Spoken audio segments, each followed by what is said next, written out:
Бүкіл дүние жүзілік, ғылыми орталық ақылды хайуанға адамды, дельфинді, маймылды, итті және жылқыны жатқызады. Олар неге екені белгісіз, қасқырды ақылды хайуанға қоспайды. Ғалымдардың дәлелдеуінше, ит пен қасқырдың тегі бір болса, итті ақылды деп мадақтап, ал қасқырды ақымақ деп шетке қағуға қандай хақымыз бар? Ғылым қабылдай ма, қабылдамай ма? Мен қасқырды ақылды хайуан деп кесім жасадым. Енді осы пікірімді нықтай түсейін. Ерте көктемде бір аңшы аң аулап жүріп, айдалада апандағы қасқырдың бөлтіріктеріне тап болыпты. Адам үшін қасқырдан асқан жыртқыш жоқ. Аңшы бірден 6 күшіктің 5-еуін өлтіріп, біреуін тірі қалдырады. Жай қалдырмай, алдыңғы 2 аяғын сындырып, енесінің еститін аңдыпты. Аз уақыттан соң қынадай қырылған бөлтіріктердің енесі келеді. Қаншық дереу тірі қалған жалғыз күшігін көлдің жағасындағы қамыстың арасына мойнынан тістеп апарады. Аңшы күн сайын сыртынан бақылап жүреді. Қасқыр бөлтірігін тамаққа тойғызып алып, оны ақырын жүруге тәрбиелей бастайды. Арлан мен қаншық ұзын таяқтың 2 ұшынан өздері тістеп, ортасынан алдыңғы 2 аяғы сынған бөлтірікке тістетіп, күн сайын түрлі жаттығулар жасайды. Күздігүні әлгі аңшы өзі аяғын сындырған бөлтіріктің тайыншадай қасқыр болғанын көреді. Осының өзі-ақ қасқырдың ақылды екенін аңғартпай ма?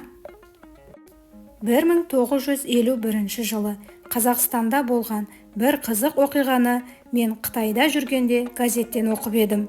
2 эколог қысты күні дала кезіп жүріп, 3 қасқырды көздері шалып қалады. Қолдарында дүрбі, қозы көш жердегі иек астындағыдай анық көрінеді. Тал түсте жыраның басында 3 қасқыр қарды қазып, бір қасқырды мойнына дейін көмеді. Оның қылтиып басы ғана шығып қалады. Екеуі тауға қарай жорта жөнеледі. Бір уақытта бір үйір аңды көмілген қасқырдың үстінен қуып өтеді. Осы кезде тығылып жатқан қасқыр атып шығып біреуін бас салады. Сөйтіп әлгіні үшеуі бөліп жейді. Мінекей, бұл қасқырдың ақылдылығы емес пе? Бұл қасқырдың айла тәсілі ғой. Ал айла тәсіл деген ақыл болмаса қайдан болады? Екінші мысалға зейін аударайық. Алматы облысына қарасты Жамбыл ауданында менің туыстарым тұрады. Тұрсын Бабалық деген менің ағайымның ұлы сол жақта қой бағады. Жер қар. Қыстауға көшіп бара жатып, жолда бір жағы жоқ, 3 қабырғасы ғана бар ескі қораға түнейді. Жатарда ит құс малды қуып кетеме деп, 3 қабырғалы дуалға қамайды. Бір жағы ашық. Не істеу керек? Сол жерде жұмыс істеп жатқан 2 тракторды 2 босағаға қойып, жарығын жағып қояды. 2 жарық түйіскен жер мүлде қараңғы болады екен. Қасқыр түнде келіп сол жерден өтіп бір қойды сүйреп алып кетіпті. Көрдіңіз бе? Осыдан кейін қасқырды қалай ақымақ дейміз. Қаптаған адам мен техниканың арасынан азығын суырып алып кетіп отыр ғой. 3-ші әңгімені баяндайық. Шығыс Қазақстан облысында Күршім деген жер бар. Күршім аудан орталығы. Сол жерде Қайса дейтін жігіт тұрады. Оқыған, көзі ашық адам екен. Бір жылдары емдік шөп іздеп сол жерге бардым. Мен іздеген шөпті ол жігіт білетін болып шықты. Сонда ол бір қызық нәрсені айтып еді. Аң аулаймын, қосауыз мылтығым бар. Қысты күні шаңғымен жүремін. Қасқырға қақпан құрып қойып едім. Соны көрейін деп барсам, қасқыр түсіп қақпанды сүйретіп кетіп қалыпты. Қардың үстінде ап-анық болып ізі жатыр екен. Көрдім де қуалай жөнелдім. 1-2 қырқаны асып барып бұтаға ілініп қалыпты. Жанына бардым. Көзімен мені ішіп жеп барады, бірақ дыбыс шығармайды. Қасына таяп бардым да шаңғының таяқшасын аузына апарып ем, басындағы дөңгелегін жұлып алды. Тағы да аузына тақадым. Арс етіп және тістеді. Таяқты қарға шаншып қойдым да, иығымдағы қосауыз мылтығымды алып аузына тақадым. Мылтықты тістемейді. Қызық көріп мылтықты қойып таяқты апардым. Арс етіп тістейді. Таяқты қойып мылтықты жақындатамын. Тістемейді, дейді әлгі жігіт. Тыңдап отырып, мынауың оқыған қасқыр ғой, дегенмін. Тұрсын Құсайынұлы қыстауға барады. Жері құмдауыт екен. Құмның арасы толған сексеуіл. Бір күні кешке таман Тұрсын қойды қораға жақындатып, әйелі мен баласына: «Қойды қораға кіргізе беріңдер, малдың жартысы бөлініп қалды ғой деймін», деп кері шаба жөнеледі. Әйел мен кішкене бала жаяу екен. Елең алаңда қасқыр қойға шауып, бір қойды бас салып жұлмалай бастайды. Әлгіні көріп қалған әйел байғұс айғай салады. Ал бала қасқырды жұдырықпен ұрып жығатындай жалаң қолмен тұра ұмтылса керек. Бала жақындағанда қасқыр екі аяғын қойдың үстіне қойып, телміріп қарап қалыпты. Мүмкін баланы ала қашқысы кеп тұрды екен. Жан ұшырған әйел тізерлеп келіп, ағашты мылтық сияқты кезеп отыра қалыпты. Сонда қасқыр тұра қашқан екен. Демек, ол ағашты мылтық деп қалды. Осыған қарағанда қасқыр мылтық деген қарудың бар екенін және оның өте қауіпті екенін жақсы білетін секілді. Жамбыл ауданында Төмен ащы су деген кішкене тау бар. Сол таудан ағатын кішкентай ғана бұлақтың басына жыл сайын келіп бір қойшы малын төлдететін көрінеді. Қойшымен жарысқандай бір қасқыр нақ сол өңірге жылда келіп күшіктейтін көрінеді. Қойшы да, малы да, иті де көрші қасқырмен үйренісіп кетіпті. Бір-біріне тимейді екен. Күндердің күнінде қойшының бір қозысы арам өліп қалады. Жемтікті жесін деп қойшының балалары оны сүйретіп отырып, қасқыр апанның аузына апарып тастайды. Қозы 3 күн жатады. Не қасқыр, не оның күшіктері жемейді. 4-ші күні түнде қой ит қуғандай үркеді. Ит үреді, айқай шу болады. Қойшы бала шағасымен қойды қайта-қайта үйіреді. Таңертең қойдың ішінде қара төбел қозы жүргенін байқайды.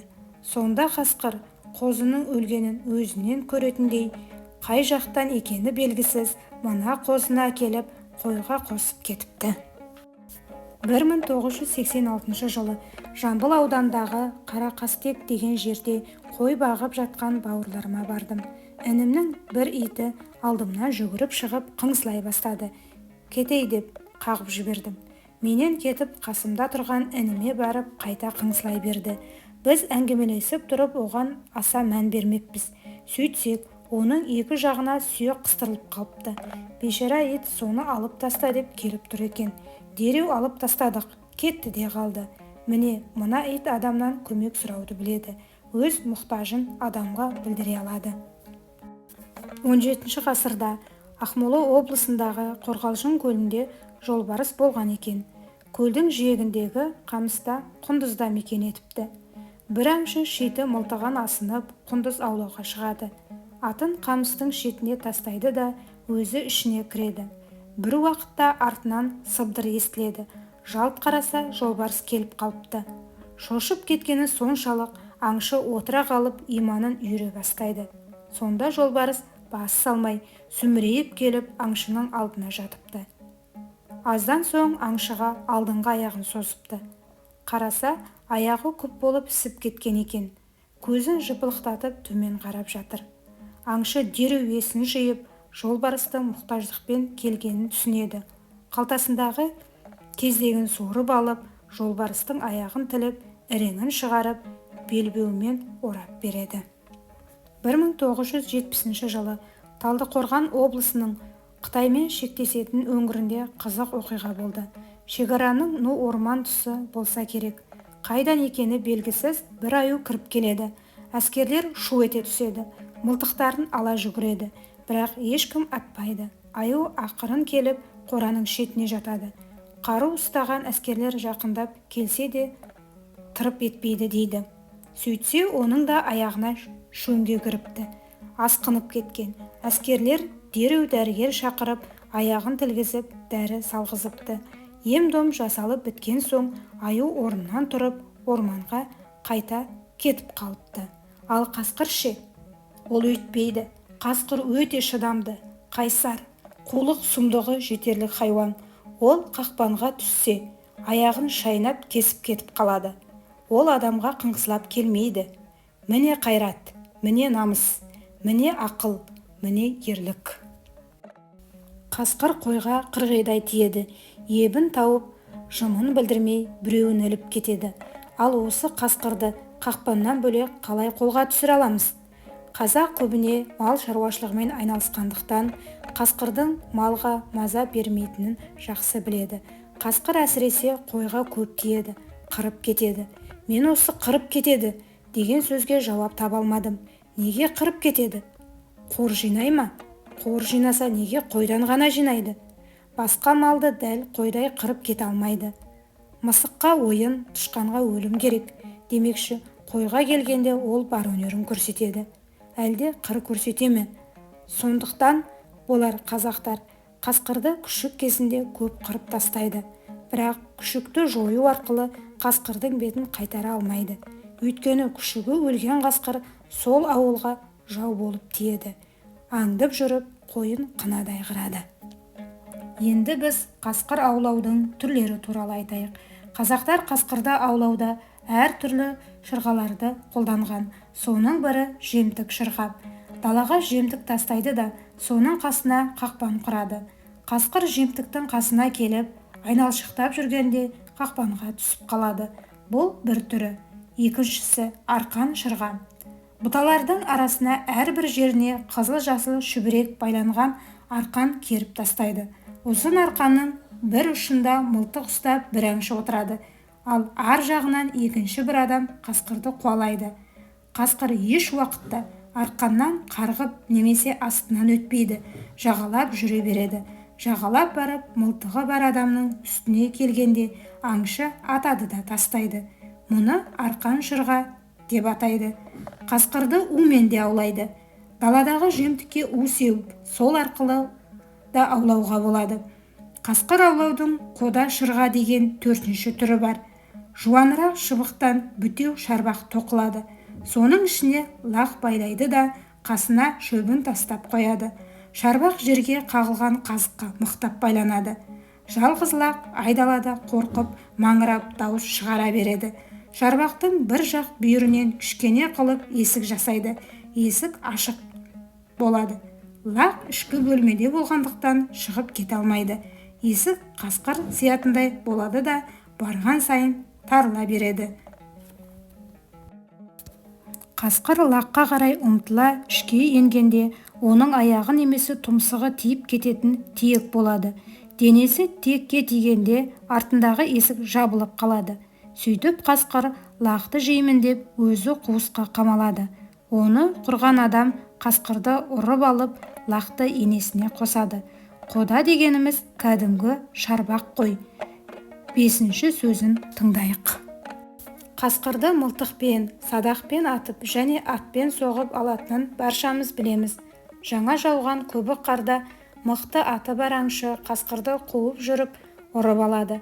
Қасқыр атты адамнан қашқан кезде мойнын адамға қарай бұрып қашады. Онысы маған қашан жетіп қалады екен деген қорқыныш болса керек. Біраздан кейін қасқырдың мойыны қарысып қалады. Одан кейін ол ұзаққа қаша алмайды. Қасқырға бүркіт салып та аулайды. Бірақ бүркіттің бәрі қасқырға түсе бермейді. Бүркіт қасқырға өте сирек түседі. Қасқыр өте әулетті, күшті хайуан. Бүркітті лақтырып жібереді, тіпті өлтіріп те тастайды. Қасқырды қармақ шырға арқылы аулайтын тағы бір түрі бар. Кәдімгі балық аулайтын қармақ сияқты, бірақ одан мықтырақ. Оны мықты жіпке немесе шынжырға байлайды. Қармаққа тышқан немесе күзен сияқты кішкене аңдарды іліп, жіптің екінші ұшын көрсетпей байлап қояды. Қасқыр қармаққа ілінген жемді қарғып барып алатындай болуы керек. Салбырап тұрған тышқанды қарғып барып асап кеп қалғанда қармақ қасқырдың аузына ілінеді де қалады. Сол кезде қанша қайратты болса да тырп етіп қозғала алмайды. Содан кейін қазақтар далада қасқыр болып өледі. Оны естіген қасқырлар сол маңға жиналады. Сөйтеді де адамға қалай жақындап келгенін білмей қалады. Аңшы тарс еткісіп атады да тастайды. Мұны олып аулау дейміз. Қасқырды итпен де аулайды. Бірақ жалғыз ит ала алмайды. 2 немесе 3 ит болуы керек. 2 ит екі жағынан қуып, тірсегінен, санынан тістеп бөгет жасайды. Осы кезде атты адам ұрып алады. Өкінішке қарай, қазір қасқыр алатын ит қалмай барады. Мен қазақтың иті туралы көп іздендім, жаздым. Қасқырды қазақтың иті ғана алады. Ол да жоғалып барады. Болса, Моңғолияның Баян-Өлгей аймағында болар. Қазақстанда жоқ. Оны байтөбеттер, тау-төбеттер, құтпандар деп атайды. Ол жалғыз болса да қасқырмен бетпе-бет келе алады. Қасқырмен таласады, айқасады. Бірақ қасқыр оны жеңеді, кейде тең түседі. Иттің осы тегінің соңғы тұқымдарын біз өзіміз әрең көргенбіз. Қазір байлар үйін күзеттіріп жүрген овчарка иттер қасқырдың иісін сезсе, құйрығын екі бұтына қысып үйге бір-ақ кіреді. Олар қасқырды көрді дейсің бе? Тағы бір оқиға есіме түсіп отыр. Екі ауылдың арасы жап-жақын. 1 шақырымдай ғана жер. Қысты күні. Төменгі ауылдан жоғарғы ауылға бір кемпір қыдырып келеді. Қайтар жолда кемпірге қасқыр шабуыл жасайды. Шошынғаннан оң қолын сермеп қалады. Сермеген қолы қасқырдың аузына түседі. Қарусыз қолды қасқыр шайнап жібермей ме? Шайнап жіберейін десе, кемпірдің білегінде 2 күміс білезік бар екен. Шайнауға келтірмейді. Ал қасқырдың тілі кемпірдің алақанына келіп түседі. Дереу есін жиып, қасқырдың тілін қысып ұстап алады. Сөйтіп кемпір қасқырды жетектеп ауылға келеді. Ауылдың адамдары оны ұрып алған еді. Мүсінді аңыз бойынша жасау қажет. 1997 жылы астанамыз Ақмолаға көш басын бұратын кезде президент әкімшілігінен маған 2 адам келді. Жаңылмасам, біреуі ғылым кандидаты, екіншісі ғылым докторы ғой деймін. Аты жөндерін ұмытып қалдым. Олар Астананың Ақмолаға көшкелі жатқанын айта келіп, жаңа қонысқа барғанда қандай жол жоралғы жасау керек? Осы жөнінде ақыл кеңесіңізді айтыңыз деді. Мұндай үлкен шаруаға араласып көрмеген едім. Аз кем тосылып қалдым. Дегенмен ойыма 1-2 нәрсе түсті. Жетісу жері жолбарысты құрмет тұтады. Кейбір аңыздарда жолбарысты аңның пірі ретінде көрсетеді. Тіпті кейбір адамдардың жанына жолбарыстың суретін салып қояды. Мысалы, Алматыдағы алаңда жолбарыстың үстіне алтын адамды мінгізіп қойған мүсін тұр. Ұзын ағашта Қарасай батырдың ескерткішін тұрғызғанда, алғашында оның жанына жолбарысты мүсіндеп қойып еді. Кейін хайуанды алып тастады. Ал арқа жақта жолбарыс емес, қасқыр құрметті. Ашинаны баққан қасқырды тудың бетінен көріп жүрсек, қандай ғанибет. Ол болмаса, аңызға сүйене отырып, ашинаны жерден тістеп көтеріп тұрған қасқырдың бейнесін мүсіндесе дедім. Кейін олар мұны жасатыпты. Бірақ басқаша. Қасқырдың үстіне жалаңаш тұрған баланы бейнелеп, оның қолына қамшы ұстатып қойыпты. Мұнысы енді ақылға сыймайды. Мүсінді анау-мынау емес, үкімет пен парламент үйінің тақ алдына орнатыпты. Оны ашина туралы аңыз бойынша жасауымыз керек еді. Одан кейін президент сарайының 2 жақ босағасына 3 метр биік жонылған тас қойып, оның бетіне қазақ халқы тәуелсіздікті қашан алды және оның алғашқы президенті кім, осы жөнде мағлұмат жазып қойыңдар. Дәл сондай 2 тасты тура босағадан жер қазып көміңдер. Жылдар өтер, ғасырлар өтер, күндердің күнінде қажеті болар дегенмін. Менің ойым әзірге жүзеге аса қойған жоқ. Жаңадан сарай салыныпты ғой, мүмкін соның босағасына қойылар. Қасқыр мен қазақтың жан дүниесі бірдей. Қасқырды бөлтірігінен асырап, қаншама тамақ беріп, тойдырып бақсаң да, ол даланы аңсап, солай қарап ұлып отырғаны. Бәлкім, осыдан ба екен, қасқырды қанша асырасаң да, түзге қарап ұлғанын қоймайды деген сөз тегін айтылмаса керек.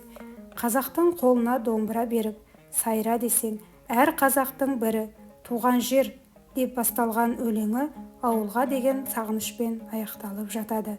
Әңгіме айт десең, жылқыны немесе бүркітті әңгіме қып айтса, олардың кеңесі жөп-жөкім аяқталуы қиын. Бұл далаға қарап ұзақ уақыт дауысым тым ұзаққа жетсін дейме, көкке қарап ұлитын қасқырды еріксіз еске түсіреді. Әй, тартпай қалғырлардың тартқанын көрмейсің бе? Қасқыр мен қазақ дақыл тағамдарды жақтырмайды. Әлемде ет тағамдарын қорек етуден қазақ екінші орын иеленіпті. Бірінші орын әрине қасқырға тиген. Егер қазақ етті шикідей жей алғанда ғой, онда қасқырдан сәл озық тұрар ма еді? Жоқ, қасқырдың алдына түсе көрмейік. Жер шарында етті жануарларда өмір сүрсінші. Қасқыр мен қазақтың ашуы ары бір. Қасқыр сәл нәрсеге ашулана бермейді, ал жанына жақынына тиіп кетсең оңдырмайды. Мысалы, апандағы бөлтіріктеріне тиіссең, ізіңмен аңдып отырып, барған жеріне үй қораны біліп алады да, айызы қанғанша сол төңіректің малын бір-бірлеп талап талқандайды. Тіпті кейде қорадағы малды үйірмен қырып кетеді. Сондықтан сайын дала тағысының мінезін жақсы білетін қасқыр мінез бабаларымыз қасқырдың ашуына орынсыз тимеуге тырысатын. Ал қазақ та солай. Қазақтың жан дүниесіне, оның ар ашуына тие көрмеңіз.